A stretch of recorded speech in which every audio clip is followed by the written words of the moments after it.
Jadi ketika kita ikhlas beribadah, setan itu tidak punya tenaga untuk menggoda kita. Insecure banyak. Insecure. Setan burung put. Waduh.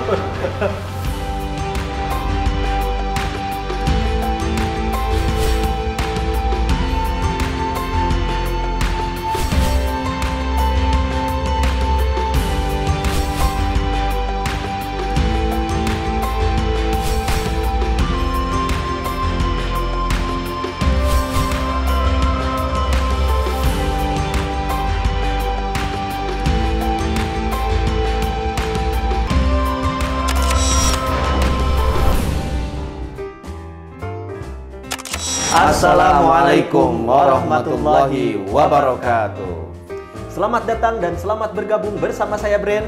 Saya Ridwan Di program kesayangan kita semua, apalagi kalau bukan Kulkas. Kuliah Ringkas. Satu-satunya kuliah yang gak bikin boring. Gak usah ngontrak SKS dan bayar UKT. Namun meskipun ringkas, Bren insya Allah berkelas dan berkualitas. Karena Kulkas Ngademin topik-topik panas bukan pakai nafsu tapi pakai ilmu dengan bimbingan wahyu. Wahyu. Seru kajiannya, Seri sajiannya. Kulkas ngadem yuk.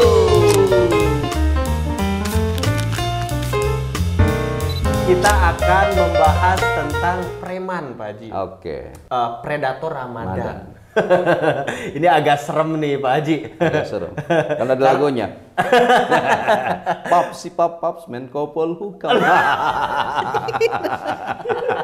Keren. Keren Bang Mahfud MD kemarin ya. Oke Pak Haji, kenapa topik ini diangkat? Punya catatan apa Pak Haji Ang terkait tema kali ini? Begini kan, sejak dulu Rasul bersabda, "Qad ja'akum Ramadan." Atau "Qad ja'akum sahru Ramadan." Telah datang pada kalian bulan suci Ramadan, syahrun mubarakun. Bulan yang penuh dengan keberkahan, ya. Berkah itu adalah tumbuh, berkembang, bercabang, kemudian lestari dan berkesinambungannya kebaikan. Masya Allah.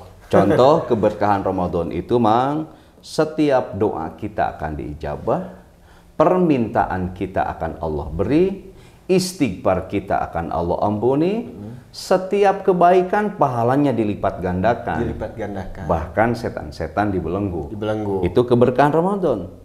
Tetapi ragam keberkahan Ramadan itu, Mang, akan hilang terkikis habis bila hinggap predatornya. Bila hinggap hamaknya. Kata orang Sunda, bila hinggap werengnya. Ya. Benar-benar. Hingga permintaan kita akan Allah acuhkan, Mang Bren.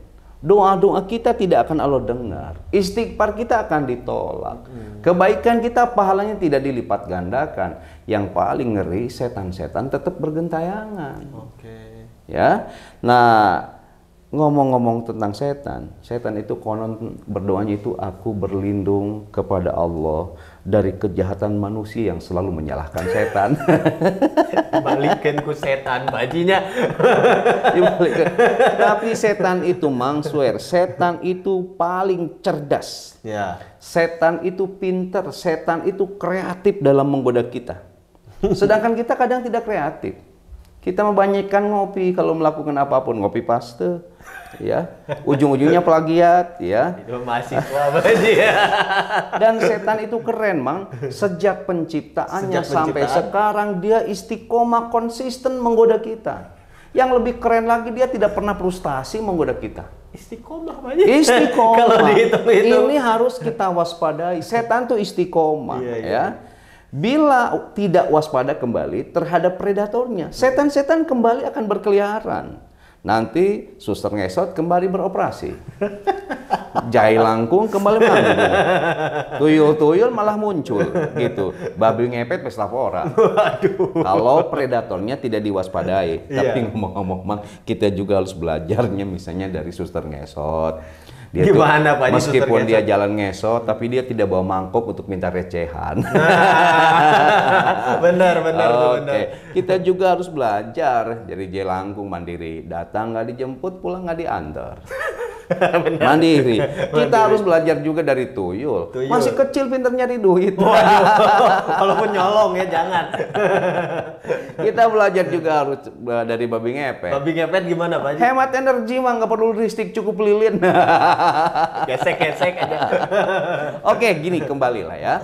Bahwa keberkahan Ramadan itu akan hilang, terkikis, habis. Bahkan setan-setan kembali tidak dibelenggu bila kita tidak mewaspadai ragam predatornya, ragam hamanya. Jadi kita bukan sekedar semangat berpuasa, tapi mari dong waspadai premannya, predator Ramadannya. Sebab kalau predatornya tidak kita waspadai, sekali lagi puasa kita bisa hilang keberkahannya. Ramadan bisa hilang keberkahannya. Nah itu Pak Haji, kadang kita fokusnya sama Ramadan bulan penuh keberkahan, bulan penuh rahmat gitu. Tapi kita jarang mewaspadai ini si predator ini ternyata ada ya. Ada. Oke Pak Haji, lantas kalau seperti itu predator apa saja yang dapat merusak keberkahan Ramadan ini Pak Haji? Oke, pertama, bila ibadah Ramadan tidak didasari oleh ilmu. Oh itu predator. Annal amila bila ilmin, kata Ibnu Qayyim, orang yang beramal tanpa ilmu kasa iri bila dalil, bagaikan orang yang berjalan tanpa penuntun. Iya. Berjalan tapi tidak ada guide. Ujungnya bakal apa? Sesat. Sesat. Bahkan Ibnu Taimiyah berkata, man faraqad dalil, siapa yang terpisah dari dalil, siapa yang terpisah dari gaid, siapa yang terpisah dari petunjuk, dollas sabil, maka sesat jalannya, sesat perjalanannya. Jadi kalau puasa tidak dibarengi dengan ilmunya, itu puasa kita itu akan tersesat. Bila Ramadan tidak dibarengi dengan ilmunya, Ramadan kita akan tersesat, dollas sabil. Ya, maka kalau puasa tanpa ilmu, maka kan kata Nabi, rubba shaimin laisa lahu min siyamihi illal ju'i wal 'atsy.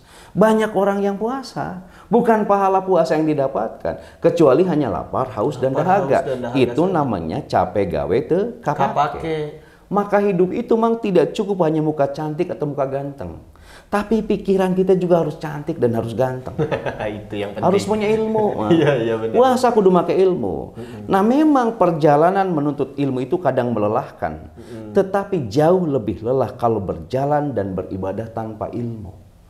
Capek ibadah tanpa ilmu. Puasa banyak ngeluh, tarawih banyak ngeluh, tilawatil Quran banyak ngeluh. Nggak make ilmu. Jika kamu tidak sanggup menahan lelahnya belajar, maka kamu harus sanggup menahan perihnya kebodohan. Kata Imam Syafi'i. Lelah mencari ilmu itu.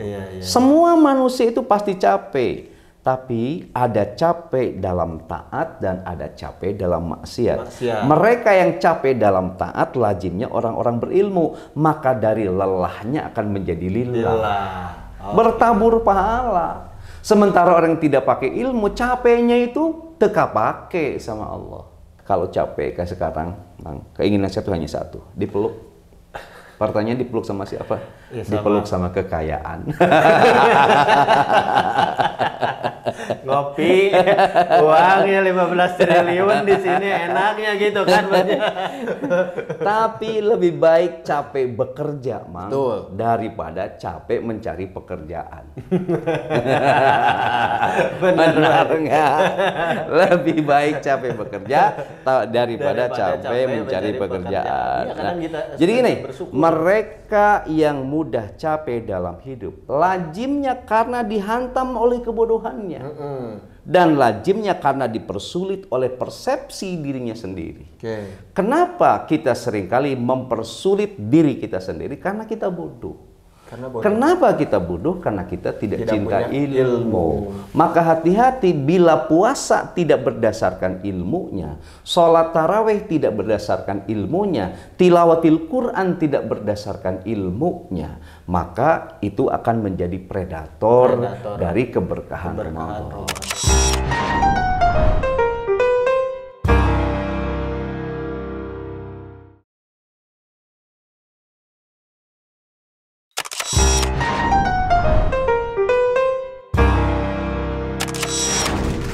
Puasa harus sama ilmu. Sama ilmu. Jangan malas gitu. Segala sesuatu kan ada SOP. Ada SOP-nya. Baik Pak Haji. Dan kalau puasa tidak dengan ilmu, biasanya tadi ada keluhan, ada semacam tidak ikhlas gitu menjalankan puasanya Pak Haji. Nah ini erat kaitannya dengan pertanyaan saya ini Pak Haji. Kata guru saya, dulu tuh saya dikasih tahu kalau puasa harus ikhlas. Jangan terlalu banyak ngeluh, pokoknya harus ikhlas gitu. Nah, agar berbuah pahala, bener gak Pak Haji ini tuh? Oh pasti benar, omongan dari guru itu namanya guru. Nah Rasul menegaskan gini, innallaha la yaqbalu minal amali. Allah itu tidak akan menerima amal. Allah itu tidak akan menerima puasa kita, tarawih kita, sedekah kita, illa makana khalisan, kecuali di dalamnya ada ikhlas. Jadi kalau kita puasa tidak ikhlas, Mang, itu tidak akan diterima. Kan begini, setan itu suatu saat pernah sesumbar kepada Allah. Sebagaimana di Al-Hijr, saya punya catatan ayat 39-40, kata setan, qala rabbi bima aghwaytani. Ya Rob, karena engkau telah memutuskan aku sebagai hamba yang tersesat, la uzayyana lakum fil ardi, maka pasti akan aku jadikan kejahatan itu terasa indah bagi manusia. Wala ughyannakum ajmain, dan aku akan menyesatkan semua umat manusia itu. Tapi setan itu di tengah sesumbarnya ada jiper dia ngeper gitu. Illa ibadaka minhumul mukhlasin, kecuali kepada hamba-hambamu yang ikhlas. Jadi ketika kita ikhlas beribadah, setan itu tidak punya tenaga untuk menggoda kita. Insecure banyak. Insecure. setan rumput. Waduh, kok ini ikhlas ya? Jadi gitu kan? orang yang ikhlas itu sama sekali tidak akan tersentuh oleh setan. Meski setan bermanuver menggoda dari depan, dari belakang, wa an aimanihim, wa an samailhim, dari depan, dari atas, dari bawah menggoda, tidak akan kuat ketika berhadapan dengan orang-orang yang ikhlas. Nah ikhlas itu gini Mang, ketika puasa dan tarawih, motifnya imanan wahtisaban, bukan mencari bidadari komplek. Waduh, yang kemarin kita bahas ya, Pak Haji. Ikhlas itu Mang, ketika pekerjaan suami masih seperti pentol, tapi istri senyumnya seperti Nexstar. Itu ikhlas namanya, Mang. Susah. Ikhlas itu ketika kamu dan istri saling mencintai karena Allah. Jadi jika kamu saling mencintai karena Allah, maka pihak ketiganya itu adalah Ar-Rahman. Ar-Rahman. Yang jelas ikhlas itu tidak terucap dan sabar itu tidak ada batasnya. Ikhlas itu persis seperti Quran surah Al-Ikhlas. Dalam semua ayatnya itu tidak ditemukan kata-kata ikhlas. Gak ada Pak Haji. Nggak ada ikhlas itu, maka tidak disebut ikhlas itu. Iya benar-benar. Jadi gini, kalau dimetaforkan, Islam itu seperti ayam yang susah payah mengeluarkan telur. Iya. Tetapi setelah diceplok justru sapi yang punya nama. Telur mata sapi, padahal itu telur ayam. Ikhlas itu seperti gula. Ketika dimixing dengan kopi, yang terkenal kopi bukan gula. Padahal pemanisnya gula. Pemanisnya adalah gula. Jadi kembali, tanpa keikhlasan, keberkahan Ramadan itu akan sirna. Jadi kalau puasa tidak ikhlas, itu predator dari Ramadan. Predator dari Ramadan. Pertama tadi tidak pakai ilmu, kedua nggak ikhlas. Nggak ikhlas. Ya. Oke Pak Haji. Di bulan suci Ramadan ini tentu kita tahu masih banyak hoax yang berseliweran Pak Haji. Di media sosial, di televisi Pak Haji, orang ada yang sesumbar dengan waduh itu kayaknya bohong juga deh gitu kan. Saya tertipu belanja online. Pokoknya masih banyak kebohongan Pak Haji di bulan suci Ramadan ini. Nah ini apakah indikasi dari predator itu Pak Haji? Predator Ramadan. Kebohongan juga hati-hati dan waspada, bagian dari predator Ramadan. Oh gitu. Dari Abu Hurairah Rasulullah bersabda, "Malam yada qaula zur", barang siapa yang meninggalkan perkataan dusta, perkataan bohong, wal amala bihi, malah melaksanakannya, falaisa lillahi hajatun fi ayyada'a ta'amahu wa syarabahu. Kalau kita bohong, rea omong gede rahul, langkung sahur bahe carek, Allah tidak butuh dari rasa lapar dan haus dari puasa kita. Jadi Allah nggak butuh puasa kita kalau kita selama puasa itu bohong. Nah, Mang, tukang bohong itu omongannya kayak parfum isi ulang. Iya. Wangi tapi palsu. Ya. Itu yang wanginya tuh cuma 5 menit. 5 menit. Bohong itu sangat identik dengan omong kosong. Iya. Dan catat, Mang, ada 3 hal yang dibenci emak-emak dari seorang suami. 1, otak kosong. 2, omong kosong. 3, dompet kosong. Dan yang ketiga itu yang parah Bapaknya. Biasanya meskipun omong kosong, otak kosong tapi dompet penuh, suka. Ya, suka. Yang terakhir ini. Tapi gini, Mang, sampaikan pada emak-emak biar suaminya tidak sering berbohong. Jangan terlalu banyak nanya. Nanya apa, Pak Haji? Kalau istri banyak nanya, suami banyak bohong. Oh iya benar. Banyak pertanyaan ya Pak Haji, liar. Jadi mama pura-pura percaya saja, bilangin, bohong itu hakmu, tugasku percaya dan pura-pura nggak tahu. Itu aja. Tapi emang ingat, sekali berbohong, kebenaranmu yang beribu kali itu akan dipertanyakan. Betul. Yang berkata, aku tidak marah jika kamu berbohong. Okay. Hanya saja aku menyesal pada diriku sendiri karena aku tidak bisa lagi mempercayaimu. Jadi kalau sedang puasa kamu berbohong, maka rusaklah puasamu. Rusaklah tarawihmu.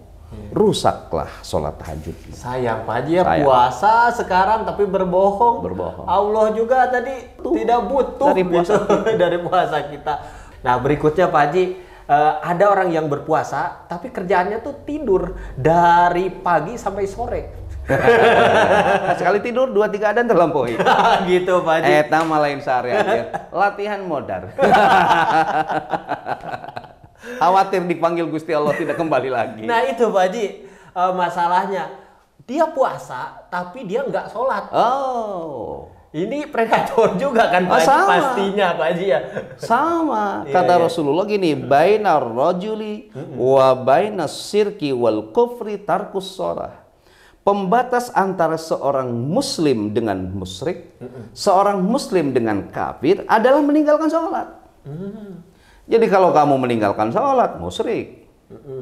Bahkan bisa jadi kalau meninggalkan sholat, kufur. Nah, bila kamu puasa namun tidak sholat, amalan puasamu tidak akan diterima. Kenapa? Karena kamu musyrik dan kufur duluan. Buat apa ya? Buat apa? Pan nggak modal itu mah ya. Sholat itu harus dijaga.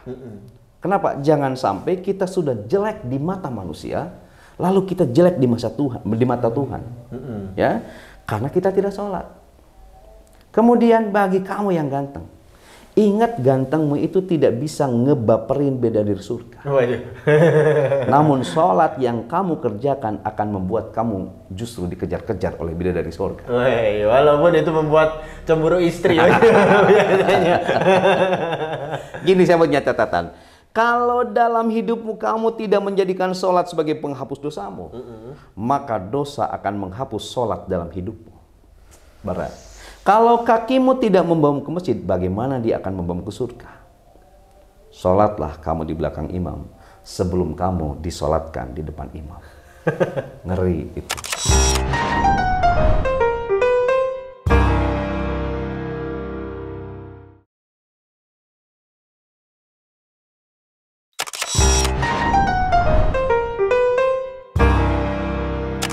Tapi ingat itu man, kalau di lembur dulu ada yang setelah sholat itu kita dapat duit. Iya. Sholat apa? Sholat mayit. Payana Pak Haji. Ada yang innalillahi malah alhamdulillah. Iya. Ada yang innalillahi. Yes. Yes. Kenapa? Dinoken malah hirup deui. Nah itu namanya mang ATM tuh ATM. Artos tim mayit. Artos tim mayit. Tapi pahami bang, sholat itu seperti angka hidup yang berdiri tegak di depan angka 0 kata Imam Al-Ghazali. Kamu punya 02, tapi di depannya berdiri tegak angka hidup 1. Punya nilai berapa? 100. Kamu punya 20 0. Tapi di depannya tidak berdiri tegak angka hidup, itu nggak ada nilainya. 0. Gitu. Meski puasa kamu jelek, sedekah kamu kurang baik misalnya. Tapi kalau sholat kamu baik, maka amal lain akan terbawa baik. Hati-hati amal yang baik, yang lain baik, tapi sholat tidak kamu tunaikan. Nihil itu. Maka bila puasa tapi tidak sholat, percuma menurut saya. Percuma banget. Nah, itu kan jadi predator Iya. yang menggerus, yang mengikis habis keberkahan dan kemuliaan Ramadan. Puasa, sholat harus tetap dijaga biar pahala sholatnya dilipat gandakan. Sangat percuma Pak Haji ya, artinya ketika kita puasa tapi kita nggak sholat. Bahkan sebagai pembeda muslim dan kufur, kalau muslim ya sholat, kalau kufur enggak. Buat apa sekarang kita puasa tapi kita kufur? Nggak dinilai tadi ya Pak Haji, walaupun ada nolnya ada berapa, cuman nggak ada angka 1. Nol juga nggak ada nilai. Nah pasti Pak Haji ada lagi, saya penasaran nih, ada lagi nggak Pak Haji nih predator puasa ini? Pasti banyak kan? Predator berikutnya yang mengikis habis puasa itu manakala kamu puasa tapi tidak sabar. Nggak sabar? Tidak sabar hingga ujungnya gede amat, ujungnya emosional, ujungnya sumbu pendek, ya. Nah sebaliknya, ketika kesabaran itu hadir Mang Bren, maka pahala puasa kita tidak terbatas. Kan kata Allah dalam Quran surah Az-Zumar ayat 10 gimana? Innama yuwaffas sabiruna ajrahum bighairi hisab. Sesungguhnya kata Allah bahwa orang-orang yang bersabarlah pahalanya dia tidak ada batasnya. Jadi sabar tuh pahalanya tidak ada batasnya. Maka dalam spirit ayat ini kesabaran itu tidak ada batasnya harusnya. Yang ada batasnya itu adalah area suci. Masjid. Yang ada batasnya itu tarawih ikhwan dan akhwat. Waduh, hijab ya Pak Haji. Gitu. Kenapa sabar tidak ada batasnya? Sebab pahalanya juga tidak ada batasnya. Maka jangan bilang gini, sabar terus, kapan ngamuknya? Gitu. Sabar terus, iraha aing ngamuk gitu ya. Guys, mobil Fiat, mobil PW, sekian yang mau mobil gitu kan. Sekian yang kerupuk. Maka ada orang yang ketus gini, sabar itu setengahnya dari iman. Iya. Setengahnya lagi nyari hati. Nah itu kalau nggak sabar. Itu orang nggak sabar. Orang nggak sabar. Sabar itu susah, Mang, maka pahalanya tidak terbatas dan hadiahnya surga. Betul. Sebab kalau muda pasti hadiahnya lato-lato. Bang Bren, tahu siapa sabar itu? Aduh. Pak sabar itu suaminya Ibu Menanti. Sabar itu ilmu tingkat tinggi. Saya punya catatan, belajarnya tiap hari, latihannya setiap saat. Namun ujiannya seringkali mendadak, alias ujuk-ujuk. Ujuk-ujuk gue, teu hujan, teu angin, ujuk-ujuk mere THR. Lain itu namanya. Teu hujan, teu angin, ujuk-ujuk ngambek. Sampai dia bilang, saya heran, Mang. Iya. Malam tidak hujan. Iya. Pagi basah. Kira-kira ngapain malamnya, Biu? Sabar itu pahit, Mang Bren. Iya. Jujur itu pahit. Ikhlas itu pahit. Dan ingatlah, lazimnya yang pahit itu adalah obat penawar.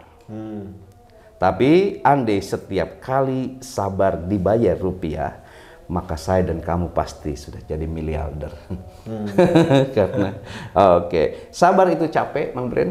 Sabar itu pegel, sabar itu kesel, sabar itu emosi, sabar itu susah. Tapi sabar itu indah. Pertanyaannya kapan indah kesabaran itu datang? Kamu sabar tunggu. Harus ditambah lagi sabar. Keren nih. Bulan suci Ramadan dinamakan Syahrus Sabri. Jadi bulan yang penuh dengan kesabaran. Jadi kalau tidak sabar, hilanglah pahala Ramadan kita. Oke, sip. Orang yang nggak sabar Pak Haji berarti ya yang hilang pahala Ramadannya, dan itu jadi predator juga ya ternyata. Oke Pak Haji, sekarang saya mau cerita, dulu tuh saya pernah bertengkar sama kakak saya Pak Haji pas bulan puasa. Dilerai sama mama saya gitu kan, Mama Ani. Kata Mama Ani tuh, atuh percuma puasa juga gitu kan. Ripaseama bertengkar mah gitu. Nah, benarkah kalau bertengkar itu menjadi salah satu predator Ramadan? Benar. La tasabba wa anta shaimun. Janganlah kamu berdebat, janganlah kamu bertengkar, janganlah kamu adu bacot padahal kamu sedang puasa. Oh, bertengkar. Nggak boleh, itu jadi predator. Jadi kalau lagi puasa jangan berkata gini, kalau bisa bertengkar, ngapain kita damai? Tuhan menciptakan mulut bukan sekedar untuk memberi bantuan pernapasan. Tapi Tuhan menciptakan mulut untuk adu bacot. Yuk bertengkar, nggak bisa gitu. Waduh. Itu mah kayak boleh, Mang, kamu bertengkar, tapi jangan pakai bahasa mulut. Pakailah bahasa kalbu. Itu mah telepati, Pak. Oke, katakan pada istrimu yang ngajak bertengkar gini. Aku punya jutaan alasan untuk berantem denganmu. Tapi aku pilih diam. Karena cinta tanpa luka adalah mustahil. Dan puasa dengan berantem adalah nihil. Jangan. Ingat. Puasa itu mancing pahala. Mancing kasih sayang Allah. Bukan mancing emosi. Iya. Bertengkar itu apalagi dengan istri sama dengan nampar nyamuk di pipi sendiri. Sakit aja. Jadi kena atau tidaknya nyamuk sakit pipi kita itu. Tetap aja ya. Makanya kalau istri ngajak bertengkar di bulan suci Ramadan, sudah keep aja. Diam saja. Diam saja. Oke, jangan bertengkar dengan saudara kandung sendiri. Apalagi kalau kamu anak tunggal. Jangan bertengkar lah. Mau bertengkar sama siapa, Pak Haji? Sama ucing. Tapi yang paling geli mah gini, yang paling geli ngintip anak SD pacaran. Iya. Pacaran. Abis pacaran itu berantem. Iya. Terus cowoknya ngomong, kamu itu nggak dewasa sih. Lucu. Emang oces nih. Emang masih bocil kematian. Oke, ternyata banyak Pak Haji ya predator Ramadan itu, dan kita harus hindari itu semua ya. Hindari, waspadai. Waspadai Pak Haji ya. Waspadalah. Bang Napi. Bang Napi. Baik Sobat Gadam, semoga kita semua terhindar dari predator Ramadan yang sudah tadi kita bahas. Dan Pak Haji Ang sekarang punya catatan kulkas nih ya. Silakan Pak Haji. Oke, catatan kulkas nih Sobat Gadam. Balikan sama mantan. Ibarat nyeduh ampas kopi. Berharap rasa yang sama, padahal hanya tinggal sisa. Waduh. Puasalah agar kamu baikan dan balik sama Tuhan, lalu buanglah mantan pada tempatnya. Haji kasihan atuh. Kedua, ketika seekor nyamuk hinggap di bisulmu yang sedang menahun, di situ kamu akan sadar bahwa tidak semua masalah bisa diselesaikan dengan kekerasan, tetapi hanya dengan kesabaran. Oke. Puasalah agar kamu sabar. Gimana pun kalau ada nyamuk dibanting ya gimana, lagi bisul Pak. Iya. Janganlah makan skincare dan make up karena kamu ingin inner beauty. Tetapi puasalah. Dengan begitu bukan hanya si dia yang akan tergila-gila, bahkan bidadara surga akan baper melihatmu. Woi. Yang keempat, ketika disakiti orang lain lalu memilih sabar bukan balas dendam, itu hal yang baik. Sebab menyusun rencana untuk balas dendam sekalipun dibutuhkan kesabaran. Oke. Harus sabar juga ya sebenarnya. Bila kamu jomblo sengketa, yakni jomblo yang berpendirian bahwa karma itu tidak ada, sebab kamu seringkali nembak cewek tapi sampai sekarang tidak pernah ada cewek yang nembak kamu, puasalah. Agar Tuhan mengutus female sniper yang akan menembakmu. Waduh. Ada sniper Tuhan Pak Haji. Ada. Yaitu takdirnya Pak Haji. Ada lagi Pak Haji? Cukup lah, jangan terlalu panjang. Oke, tidak terasa 3 segmen sudah terlewat. Kita sudah membahas tentang predator yang harus kita hindari di bulan Ramadan ini. Betul. Pak Haji ya. Semoga ada hikmahnya, semoga kita semua terhindar dari predator Ramadan dan kita meraih keberkahan Ramadan dan meraih goals dari Ramadan itu, yaitu tatakun, menjadi orang yang bertakwa. Jawaban atas pertanyaan tadi jangan dianggap yang paling benar, tanya lagi narasumber yang lain. Ya. Jangan lupa juga like, komen, dan subscribe di Aang Ridwan Official, dan jangan lupa juga saksikan terus Kulkas di Inspira TV. TV inspiratif dan positif. Saya Bren undur diri. Saya Ang Ridwan pun undur diri. Tetap di program kesayangan kita semua, apalagi kalau bukan Kulkas. Kuliah ringkas. Satu-satunya kuliah yang gak bikin boring. Gak usah ngontrak SKS dan bayar UKT. Namun meskipun ringkas Bren, insya Allah berkelas dan berkualitas. Karena Kulkas ngademin topik-topik panas bukan pakai nafsu tapi pakai ilmu dengan bimbingan Wahyu. Kulkas, seru kajiannya, seri sajiannya. Kulkas, ngadem yuk. Wassalamualaikum warahmatullahi wabarakatuh.